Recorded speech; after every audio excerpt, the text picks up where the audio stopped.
Tu sais ce moment où tu te dis: «Là, j'ai des clients, donc je devrais être bien» et pourtant tu finis le mois à te demander: «Mais où est passé mon argent?» Si c'est le cas, cet épisode est fait pour toi. En fait, le plus gros piège que tu vas rencontrer dans toute ton aventure entrepreneuriale, c'est de trouver des clients et d'éviter de perdre de l'argent en les servant. Je sais, personne t'a dit que quand tu allais avoir des clients, tu allais perdre de l'argent. Mais heureusement, tu écoutes cet épisode. Et si aujourd'hui, tu sais pas si tu es rentable avec tes clients, écoute bien l'épisode en entier parce que tu vas peut-être récupérer des milliers, des dizaines de milliers d'euros par an avec cet épisode.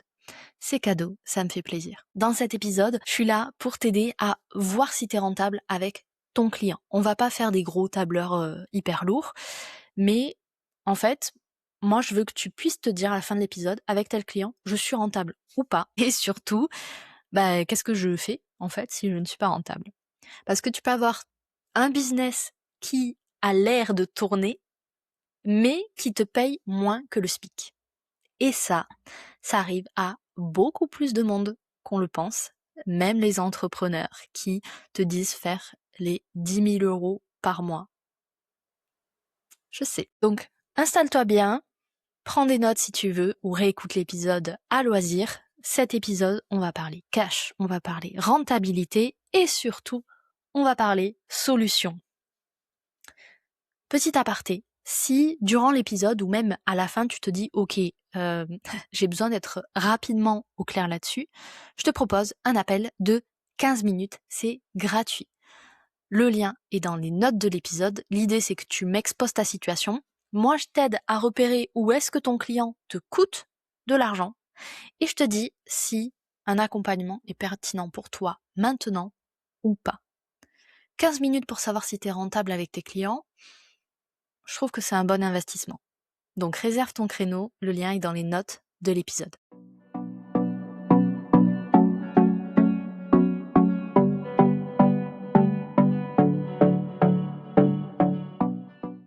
Moi, je me revois à une période où, franchement, sur le papier, c'était propre. Des clients en continu, des projets, du mouvement, le truc qui fait plaisir à l'ego, tu vois. Alors que physiquement, j'étais KO. Mentalement, j'étais à la limite de l'épuisement. Pas du burn-out, de l'épuisement. J'avais cette impression que j'avais couché les cases en fait, mais c'était pas stable du tout. Comme si j'étais en train de courir en permanence, après le temps, après les clients, après l'argent, et que pendant ma course, même si l'argent rentrait, je me sentais pas soulagée en fait. Le truc, c'est que j'arrivais pas à arbitrer sur mes tarifs, par exemple, est-ce que je les augmente? J'arrivais pas non plus à arbitrer sur est-ce que je dois déléguer et quelle partie. Pour moi, savoir si je gardais un client ou pas, je pouvais pas me poser la question parce que j'avais juste pas la bande passante. Et en fait, le point commun de tout ça, c'est qu'il me manquait une info de base. Et peut-être qu'il te la manque à toi aussi. C'est est-ce que ce client me rapporte vraiment quelque chose? Il y a plein d'entrepreneurs que je côtoie depuis longtemps qui pensent que, en fait, le but du jeu dans l'entrepreneuriat, c'est de signer des clients le plus possible. Ça, on va dire que c'est le niveau facile. Sauf que, en fait, il y a un objectif caché derrière ça, beaucoup plus discret, qui est réservé aux personnes les plus attentives, c'est pouvoir servir ses clients sans se faire aspirer et sans faire aspirer l'argent qui est rentré. Moi, ce que j'observe assez souvent, c'est quand on a un business qui est conçu de façon très artisanale, qui n'est pas optimisé en termes de structure. Donc quand je te parle de structure, je te parle de système, de process, de livraison client, etc. C'est qu'en fait, le coût réel d'un client, ça grimpe hyper vite. Et ça, personne s'en rend compte. Bon, heureusement, j'ai fait un épisode aujourd'hui, donc normalement, il y aura quelques personnes qui maintenant seront au courant. Par expérience, je peux te dire, et ça fait plus de 10 ans que j'optimise des process, donc j'ai quand même vu un paquet d'entrepreneurs et d'entreprises. Par expérience, je peux te dire que quand la structure de ton business, de ton offre, de ton accompagnement, de ton produit n'est pas carré, il y a un chiffre clé, c'est une moyenne, c'est que un client, il peut te coûter autour de 50% de ce qu'il te rapporte. Parfois c'est moins, parfois c'est largement plus. Et en fait, tant que t'as pas mesuré ce chiffre-là, bah tu avances à l'aveugle. Dis-toi que concrètement, si tu factures un client 2000 €, ton client, en réalité, peut te coûter 1000 €, plus ou moins. Avec l'équivalent en plus en temps et en énergie. Voilà. Et je te dis pas 50% pour te faire peur, je te dis 50% parce que c'est une moyenne que j'ai calculée à partir de tous les entrepreneurs que j'ai croisés. Et ça représente le coût invisible d'accueillir un client dans son business.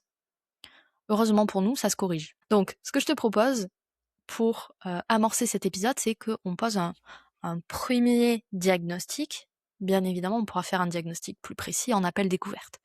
Mais là, déjà, tu vas avoir quelques billes de réflexion. Donc, je voudrais que tu prennes un seul de tes clients. Vraiment, le seul. Tu peux prendre le dernier, tu peux prendre celui qui t'a rapporté le plus ou qui t'a rapporté le moins.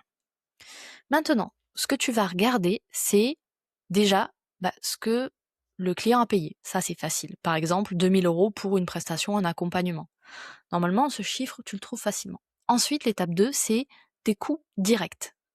Donc à ces 2000 €, tu vas enlever ce que tu as vraiment payé pour le livrer. Donc mettons que tu utilises des outils spécifiques, digitaux, que tu as des frais liés à ce client, que peut-être tu sous-traites, ce genre de choses. Donc mettons, là pour l'exemple, on va partir sur 200 €. Ensuite, tu vas noter ton temps réel. Et là, je te parle pas que de la prestation, c'est-à-dire du temps de livraison.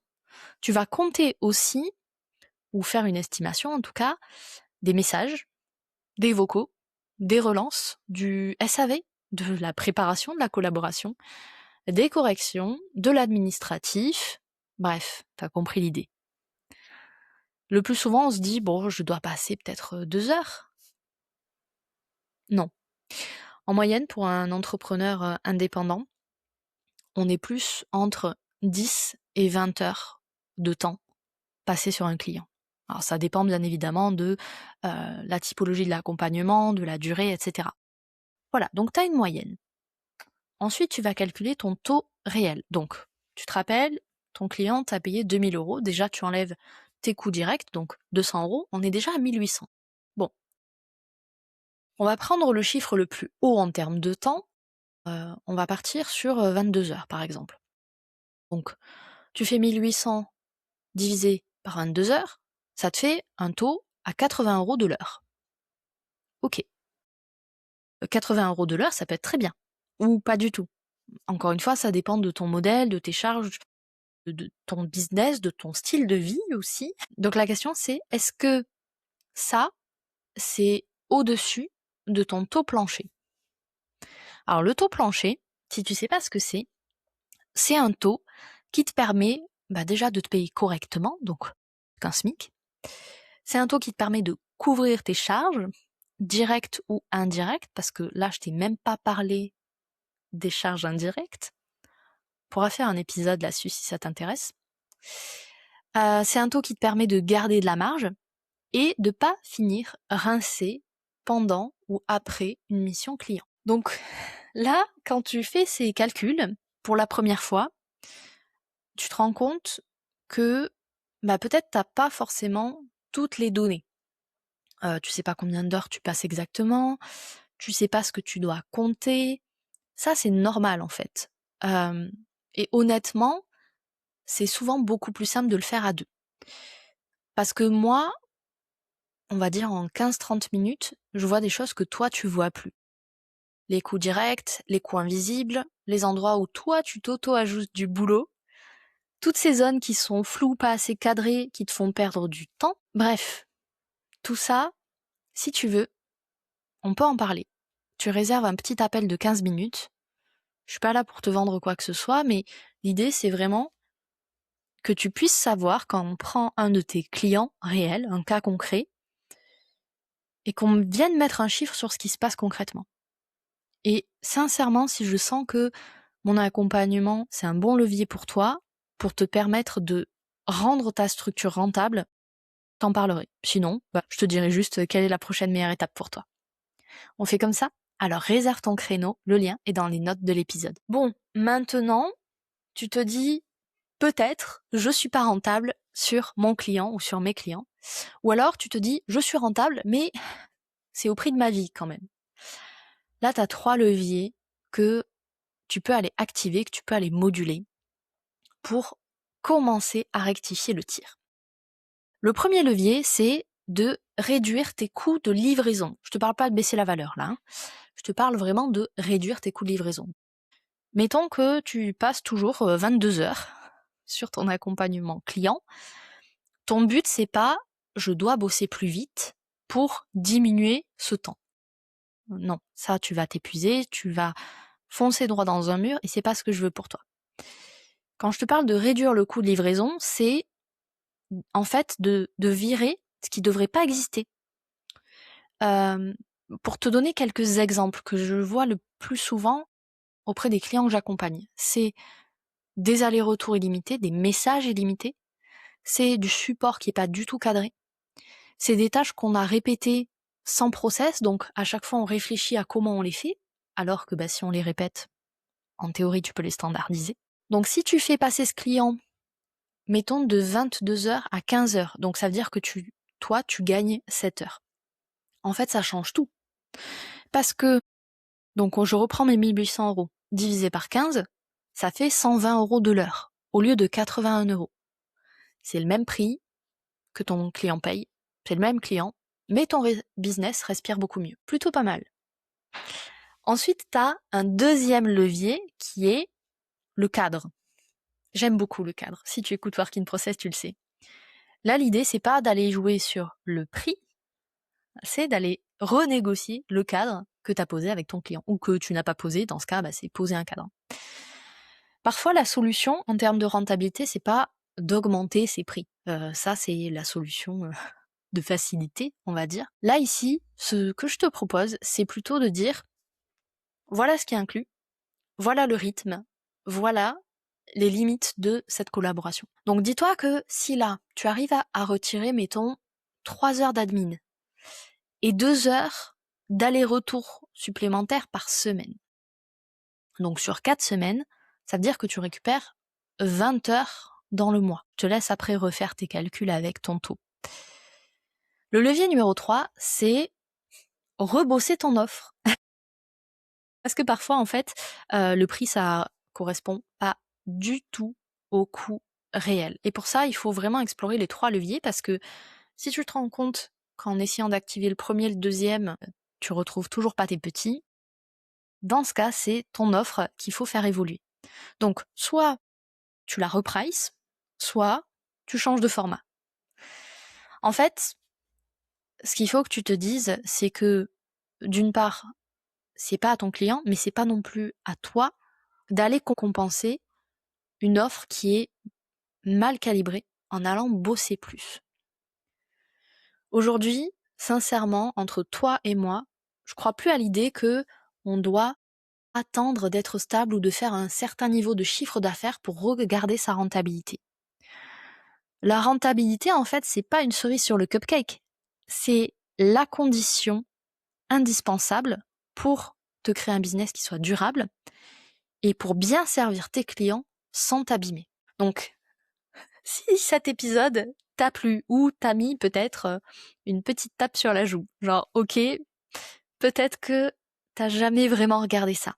Encore une fois, vraiment, je t'invite à réserver un appel de 15 minutes. C'est gratuit. Tu viens avec un cas client, un cas réel, je parle.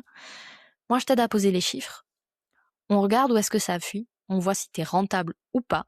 Et si c'est le bon moment pour te faire accompagner pour remettre ton modèle au clair. Et si t'as pas envie de faire un appel tout de suite, prends juste ce que t'as entendu aujourd'hui, choisis un cas client, réel encore une fois, fais le test et écoute ce que tes chiffres te disent. Dis-toi qu'un chiffre, c'est jamais méchant.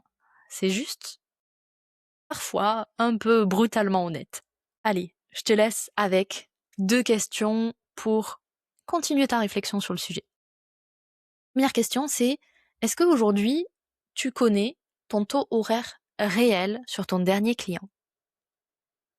Et autre question, est-ce que, encore une fois, aujourd'hui, ton business peut tenir 12 mois si ça continue comme ça? Moi, je te retrouve la semaine prochaine dans un nouvel épisode. En attendant, digère celui-ci et mets-toi un créneau dans ton agenda pour sortir ta calculette, faire tes calculs et ne plus rester dans le flou. Tu dois savoir absolument si tu es rentable. Allez, à très vite. Merci d'avoir écouté Work in Process. Si l'épisode t'a parlé, pense à t'abonner pour ne rien manquer. Et si tu veux aller plus loin, rejoins ma newsletter. Je t'y partage chaque semaine des ressources pour construire un business durable sans t'oublier. Tous les liens sont en description. À très vite!